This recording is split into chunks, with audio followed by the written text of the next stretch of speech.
Bonjour à vous, les amis. Je salue tout le monde. Bonne journée à tous.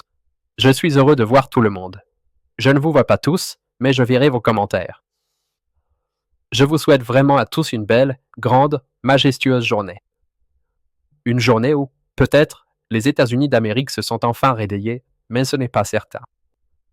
Nous allons maintenant examiner ensemble cette question importante, car aujourd'hui, tôt le matin, heure de Kiev, le président des États-Unis, Trump, a déclaré qu'il allait aider l'Ukraine avec encore plus d'armes. Et c'est une déclaration assez étrange, même inattendue, de la part du président des États-Unis. Parce que nous nous souvenons tous très bien de la façon dont Trump s'est comporté ces derniers mois depuis qu'il est entré à la Maison-Blanche. Et ce comportement, c'était, pour le dire gentiment, pas vraiment amical envers l'Ukraine. C'est pourquoi le sujet est extrêmement intéressant et les nouvelles sont vraiment bonnes. Cela arrive extrêmement rarement de nos jours, c'est pourquoi je voudrais en discuter plus en détail avec vous. Mais d'abord, je vous invite à faire un don pour notre grande collecte que nous avons lancée aujourd'hui. Il s'agit d'une collecte pour des drones FPV à fibre optique. La collecte s'appelle Okichnyi Rusories et nous devons réunir 50 millions de hryvnia afin d'acheter 1355. Il me semble que je ne me suis pas trompé dans les chiffres. 1355 drones FPV à fibre optique et des stations de contrôle. Cette collecte est extrêmement importante car les Russes nous dépassent en quantité et en qualité de drones FPV à fibre optique et nous voulons changer cela. Notre équipe, l'équipe de notre fondation, travaille activement avec plusieurs fabricants différents et nous leur avons proposé une solution vraiment bonne, fonctionnelle et de qualité. Et nous nous attendons à ce que ces drones soient vraiment, d'un tout nouveau niveau en termes de qualité. Et, ce qui est le plus important, ils sont vraiment nécessaires à l'armée. C'est pourquoi, dans la description de cette vidéo et dans le commentaire épinglé, vous pouvez trouver les coordonnées nécessaires. S'il vous plaît, contribuez à la collecte. C'est vraiment extrêmement important. Il y a aussi un code QR sur ce stream. Vous pouvez le scanner avec votre smartphone et faire un don de la même manière. C'est vraiment très important. C'est pourquoi je vous demande encore une fois de faire un don. Bon, passons maintenant à notre sujet principal. À propos de Trump. Ce matin, je me suis réveillé et j'ai vu une déclaration intéressante. Laissez-moi la citer mot à mot. Trump a déclaré « Nous allons envoyer encore plus d'armes à l'Ukraine. Nous devons le faire, ils doivent être capables de se défendre. Ils sont attaqués très violemment. Nous allons devoir envoyer plus d'armes. Oui, principalement des armes défensives, mais ils se font vraiment frapper fort. » Telle était la déclaration du président des États-Unis d'Amérique concernant l'Ukraine. Et cela diffère beaucoup de tout ce qu'il avait dit auparavant. C'est très différent de sa politique initiale concernant la guerre russo-ukrainienne. Immédiatement après cela, le porte-parole du Pentagone, Sean Parnell, a déclaré, sur ordre du président Trump, le ministère de la Défense des États-Unis envoie à l'Ukraine des armes défensives supplémentaires afin que les Ukrainiens puissent se défendre pendant que nous travaillons à instaurer une paix durable et à mettre fin aux tueries. À partir de ces deux déclarations, nous pouvons conclure, tout d'abord, que les États-Unis d'Amérique reprennent leur aide militaire à l'Ukraine. Deuxièmement, ils vont se concentrer, du moins dans un avenir proche, très probablement sur les systèmes de défense antiaérienne et, peut-être, sur d'autres systèmes de défense, à en juger par la déclaration de Donald Trump. Et c'est ce qui est actuellement d'une importance cruciale pour nous et ce que nous ne pouvons pas remplacer si les États-Unis d'Amérique ne continuent pas à nous aider, vous et nous. Et il n'est pas exclu non plus que Trump commence à fournir à l'Ukraine des armes qu'il approuvera lui-même et non plus Biden. Parce que je rappelle que tout ce que nous avons reçu au cours des derniers mois, ce n'était pas l'aide de Trump, c'était l'aide de Biden, qui s'est étalée dans le temps et a continué d'arriver en Ukraine sur décision de l'ancien président des États-Unis, à savoir Biden. Et Trump, déjà à 2 reprises, Trump et son équipe, plus précisément, ont arrêté cette aide. Donc, les nouvelles sont vraiment bonnes. Peut-être qu'un jour, Trump suivra même le chemin de Biden. Et vous vous souvenez, Biden aussi avait commencé uniquement avec des armes défensives.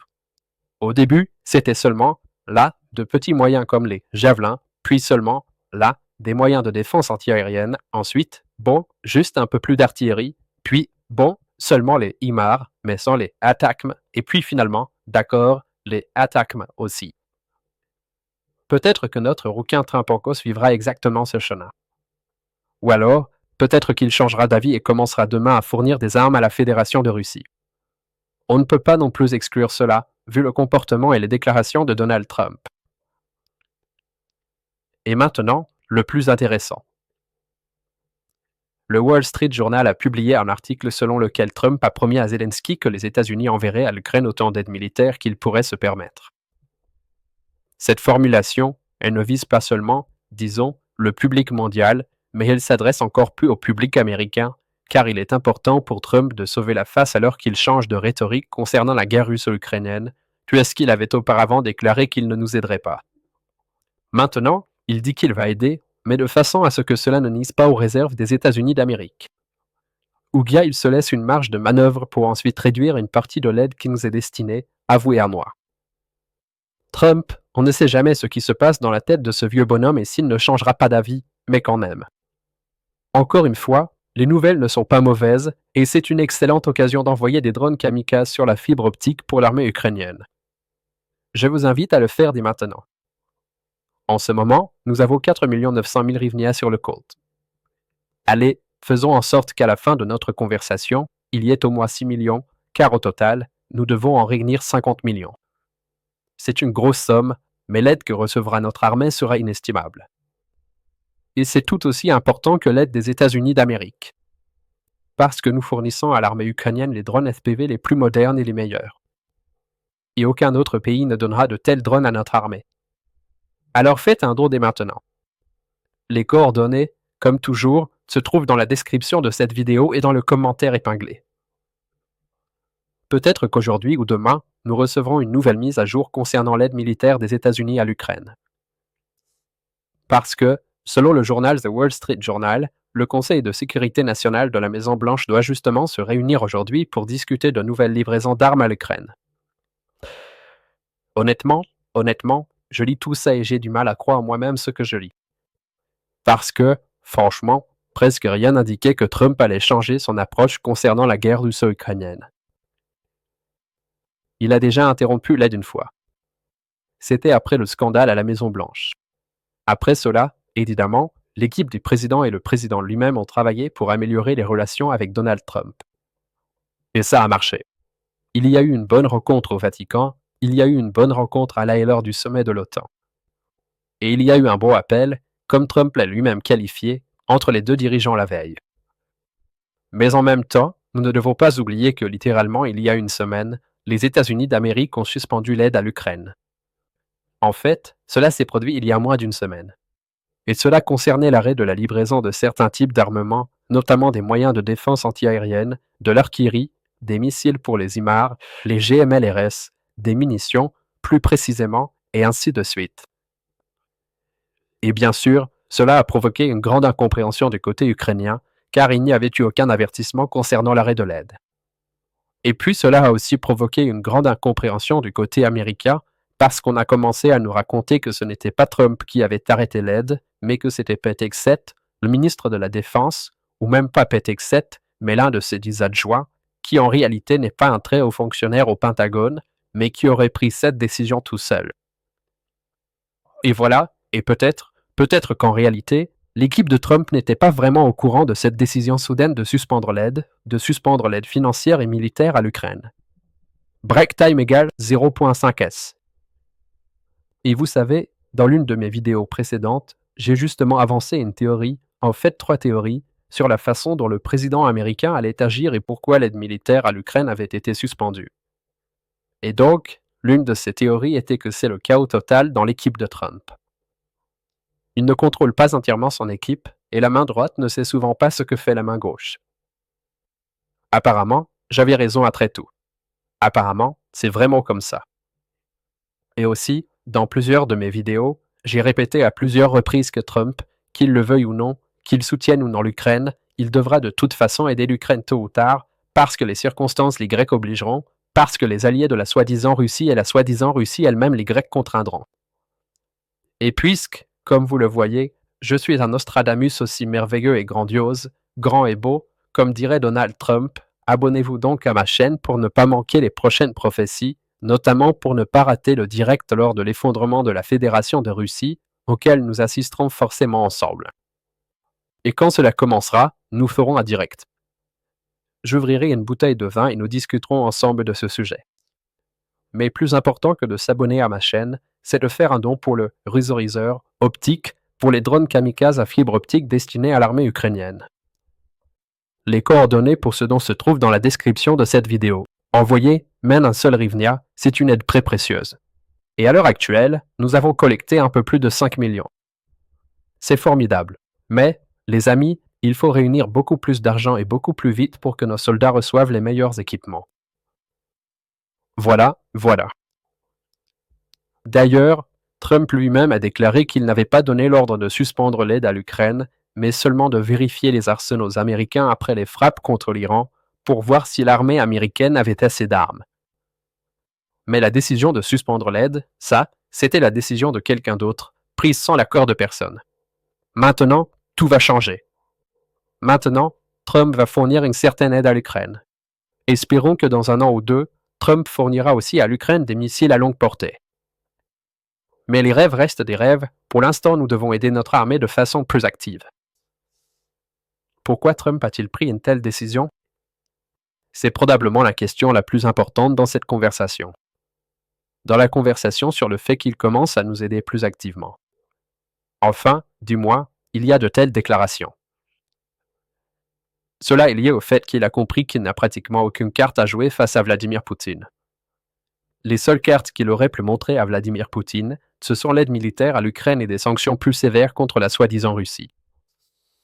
Dès le début, lorsque Trump est devenu président pour la deuxième fois, il a commencé à céder ses atouts aux Russes avant même le début de toute négociation. Il a essayé de les amadouer. Il a essayé de leur proposer des profits issus de futures relations commerciales après le gel de la guerre russo-ukrainienne. L'équipe de Trump disait même que l'Ukraine devait reconnaître une partie de ses territoires comme étant des territoires russes. Mais même cela n'a pas aidé. Et Trump a déclaré littéralement aujourd'hui qu'il n'était pas satisfait de Poutine. Citation directe, je suis déçu, honnêtement, que Poutine ne se soit pas arrêté. Je ne suis pas satisfait de cela. Un jour plus tôt, il a dit, on dirait que Poutine veut aller jusqu'au bout, simplement continuer à tuer des gens. Je n'étais pas satisfait de cela. Il a fallu un peu plus de 6 mois à Trump pour comprendre que Vladimir Poutine se moquait de lui, pour comprendre que la Fédération de Russie ne cherche pas la paix, qu'elle ne veut que la guerre, rien d'autre. Et Trump, dans son approche envers la Fédération de Russie, suivait deux stratégies, il s'en tenait à deux stratégies. La première stratégie consistait à vouloir arrêter les hostilités, pas la guerre, mais suspendre les combats à tout prix afin d'obtenir le statut de pacificateur. Il rêve du prix Nobel de la paix et il voulait vraiment l'obtenir. C'est pourquoi il y avait des déclarations selon lesquelles, en 24 heures, il mettrait fin à la guerre russo-ukrainienne ou qu'il l'arrêterait en 100 jours. Comme vous pouvez le constater, il n'a pas réussi. En revanche, son appétit dans ce domaine s'est peut-être un peu calmé après que le Pakistan, puis aujourd'hui Israël, ont proposé la candidature de Trump au prix Nobel de la paix. Et Trump espérait pouvoir amadouer la Fédération de Russie avec des profits futurs, comme je l'ai déjà mentionné, et ensuite faire de la Russie, si ce n'est un allié, du moins un partenaire des États-Unis. Mais Vladimir Poutine ne lui a pas permis de le faire. Dès le début, Vladimir Poutine a fait traîner les choses. Il a longuement discuté avec Trump, lui disait à quel point il était génial, lui a offert un portrait et essayait de gagner du temps par tous les moyens. Pourquoi? Parce qu'aussi longtemps que Poutine faisait traîner les choses, l'Ukraine recevait moins d'aide. Les positions ukrainiennes s'affaiblissaient et cela était sans aucun doute avantageux pour Vladimir Poutine. S'il le pouvait, il aurait fait traîner les choses pendant les 4 années complètes du mandat de Trump, sans accepter aucune négociation ni aucun cessez-le-feu. Finalement, comme vous vous en souvenez, de nombreux alliés européens, y compris les États-Unis d'Amérique et d'ailleurs, c'était d'abord une initiative des États-Unis, ont déclaré que la soi-disant Russie devait accepter une trêve de 30 jours. L'Ukraine a immédiatement accepté cette initiative américaine, mais les Russes ont refusé. Ensuite, Trump a proposé de rencontrer Poutine à Istanbul, ainsi que Zelensky en même temps. Vladimir Poutine n'est pas venu, et Trump a compris que Vladimir Poutine voulait simplement le rouler. Il le mène simplement en bateau, que Vladimir Poutine fait traîner les choses et prend Trump pour un imbécile. Et, de toute évidence, Poutine s'est alors gravement trompé. Alors, les amis, la deuxième stratégie que Trump a suivie concernant la guerre russo-ukrainienne, c'était d'éloigner la Fédération de Russie de la Chine communiste. Selon la doctrine même des États-Unis d'Amérique, le principal adversaire géopolitique est la Chine communiste. Et Trump a répété à plusieurs reprises, aussi bien avant le début de son nouveau mandat à la Maison-Blanche qu'une fois qu'il y est entré, qu'il allait se concentrer sur la lutte contre la Chine communiste et que tout le reste était secondaire. Mais il n'a pas compris que la Chine communiste et la Fédération de Russie, aujourd'hui, ne font en réalité qu'un, qu'elles sont interdépendantes l'une de l'autre. Mais la Russie reste tout de même bien plus dépendante de la Chine communiste. Et il est impossible de détacher la Fédération de Russie de la Chine communiste. C'est une stratégie perdante, ça ne marchera pas. Pour détacher la Fédération de Russie de la Chine communiste, il faudrait tuer Vladimir Poutine. Il faut changer le régime politique de la Fédération de Russie, il faut la diviser en plusieurs entités, offrir la possibilité aux différentes républiques qui composent la soi-disant Fédération de Russie de devenir des États indépendants, et ensuite seulement travailler avec ces républiques séparées et avec ce qui restera de la soi-disant Fédération de Russie, afin qu'elles ne collaborent plus aussi étroitement avec la Chine communiste. Pour cela, il suffira simplement d'éliminer tous les Russes qui manifesteront des signes d'attachement au régime autoritaire, tous les Russes qui voudront prendre le pouvoir et qui montreront ainsi leur volonté de devenir des dictateurs. Et d'ailleurs, vous savez, si tous les Russes disparaissaient, ce ne serait pas si mal non plus. Plutôt pas mal. Les dernières gouttes de patience de Trump ont été les déclarations des Russes eux-mêmes lorsqu'il est devenu évident qu'ils faisaient trémer les choses et que les efforts américains n'aboutiraient à aucun résultat. Les Russes ont commencé à dire ouvertement qu'ils n'allaient pas satisfaire les exigences de Donald Trump. Et ce n'étaient pas de simples propagandistes ou des Russes ordinaires qui disaient cela. C'étaient des représentants officiels de la soi-disant Fédération de Russie qui le disaient. D'abord, c'est Peskov qui l'a dit il y a quelques semaines. Et littéralement hier, lors d'une interview accordée à un média hongrois, Lavrov a fait la même déclaration. Il a dit que la Russie n'accepterait aucune trêve. La Russie n'a besoin d'aucune trêve, d'aucune cessation des hostilités. La Russie veut que l'Ukraine fasse du russe la deuxième langue officielle, qu'elle cède ses territoires, que l'Ukraine offre ses territoires à la Fédération de Russie et que nous procédions ici à une démilitarisation et une dénazification mythique. En somme, comme toujours, les Russes ont avancé des conditions absolument inacceptables, car ils ne s'intéressent pas à la fin de la guerre. Et ils l'ont dit très clairement. Bien sûr, la partie américaine l'a remarqué. De plus, nous ne savons pas exactement de quoi Lavrov a parlé, le dirigeant américain avec Vladimir Poutine la dernière fois. Mais, de toute évidence, Trump a essayé de présenter à Poutine, sinon un ultimatum, du moins une sorte de dernière proposition, du genre « Allez, Vladimir, stop, et nous, on va commercer ensemble, échanger des films, organiser des matchs de hockey, etc. » Et Vladimir Poutine a répondu « Je ne veux pas, stop.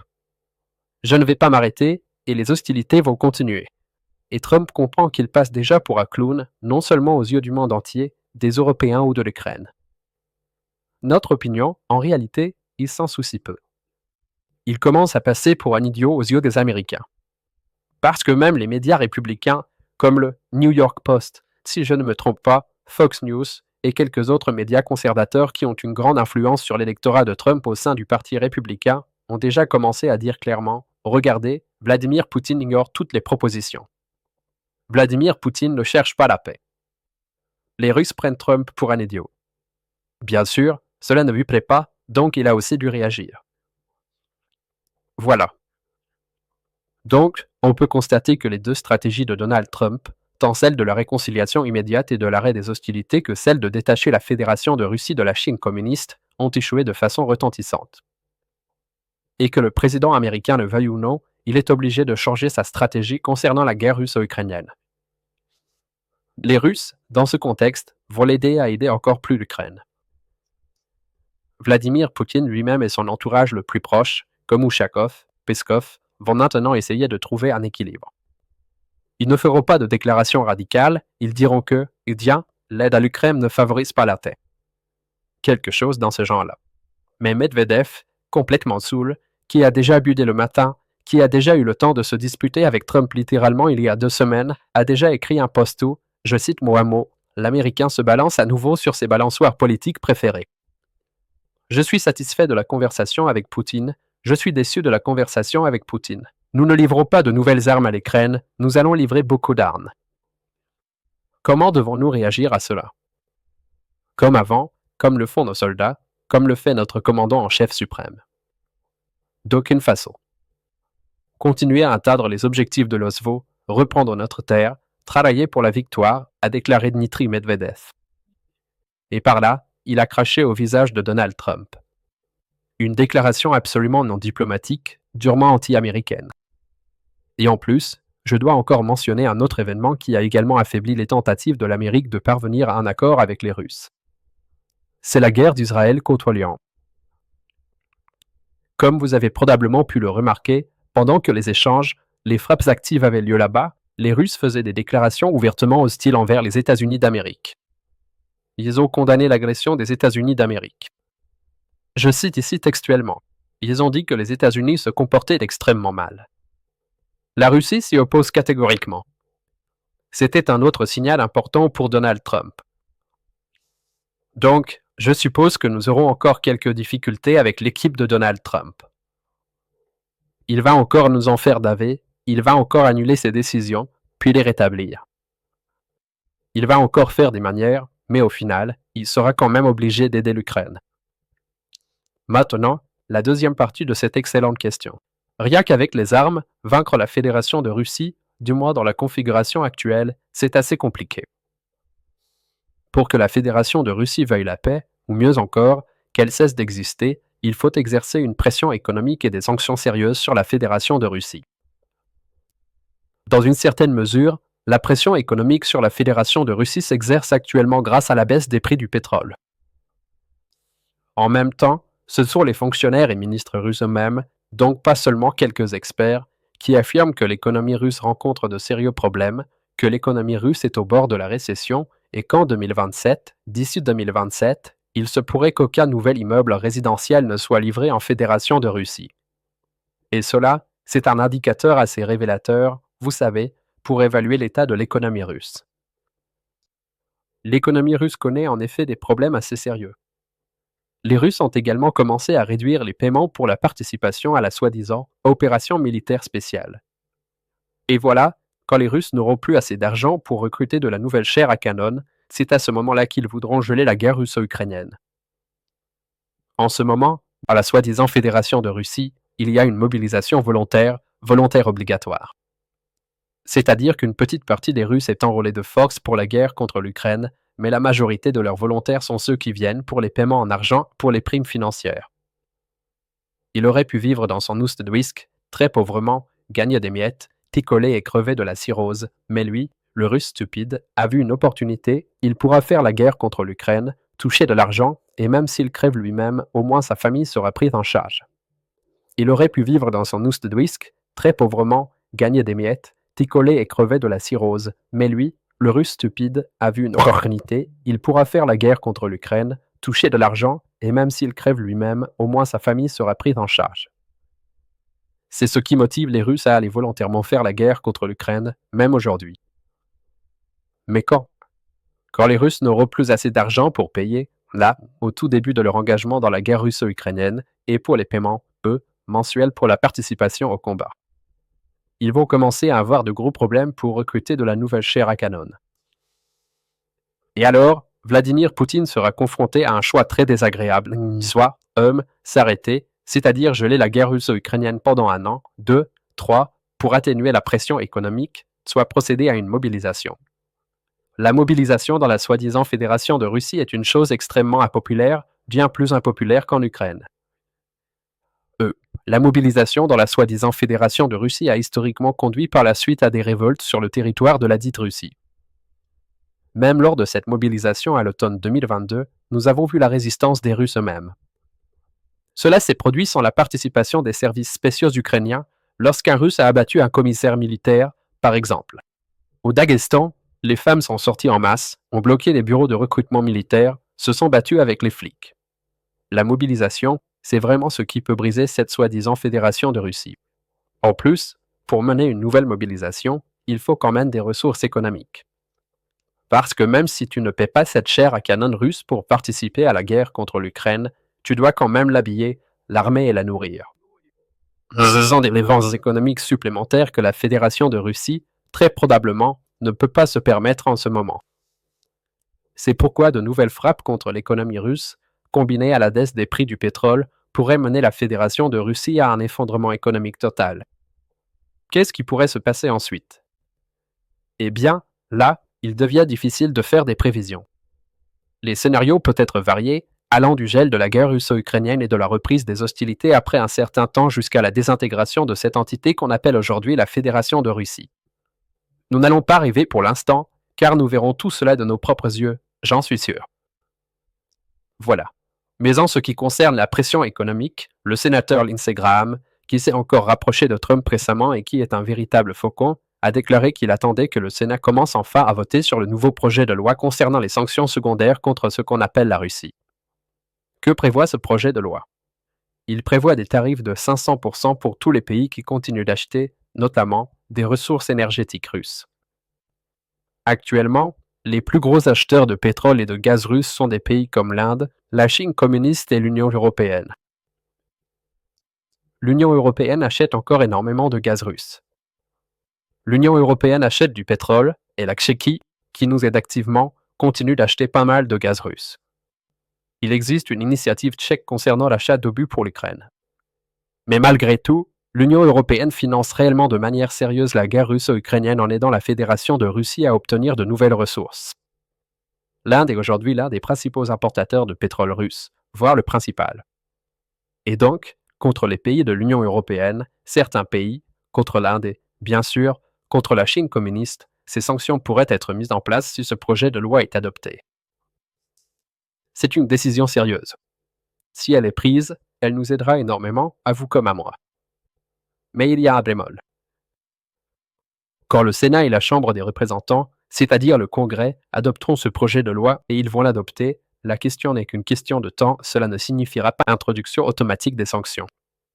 La décision finale reviendra tout de même à Trump. C'est simplement que Trump veut se décharger de la responsabilité individuelle concernant les futures sanctions contre la Fédération de Russie. C'est pourquoi ils ont décidé de passer d'abord par le Congrès, puis la décision finale reviendra à Trump. Cependant, les amis, cela ne veut pas dire que dès demain, tout est fini pour la Russie, que dès lundi la Russie va perdre la guerre russo-ukrainienne. Cette entité inachevée reste encore assez forte, assez stable, mais elle peut vaciller à tout moment. Qui peut aider à faire vaciller la soi-disant Fédération de Russie?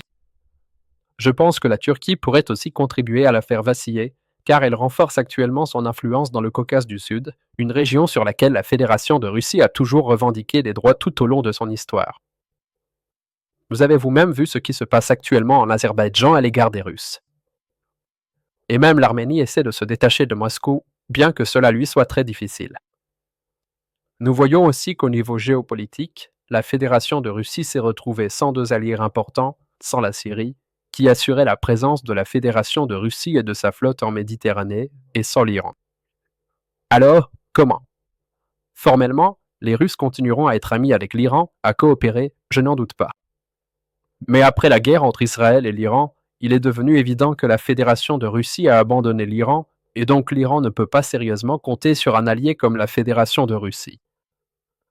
Il ne lui reste que des alliés fidèles.